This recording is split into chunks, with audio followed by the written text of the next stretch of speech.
सांगली महापालिका क्षेत्रासह मिरज तालुक्यातील दुधगाव येथून दुचाकी चोरणाऱ्या चोरट्यास सांगली ग्रामीण पोलिसांनी अटक केली। त्याच्याकडून चोरीतून 1,20,000 रुपये किमतीच्या 3 दुचाकी हस्तगत करण्यात आल्या आहेत। अमीर हुसेन शेख वय वर्ष 22 राहणार निरंकारी कॉलनी सहारा चौक संजयनगर सांगली असे संशयिताचे नाव आहे। या घटनेची माहिती अशी ग्रामीण पोलीस ठाण्यात प्रकाश अडमुटे राहणार दुधगाव यांनी 22 जून रोजी दुचाकी चोरीस केल्याची फिर्याद दिली।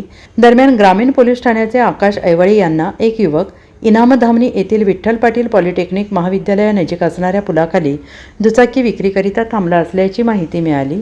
पोलीस पथकाने तातडीनं घटनास्थळी जाऊन पाहणी केली असता तेथे एक युवक दुचाकीसह उभा असल्याचं निदर्शनास आलं।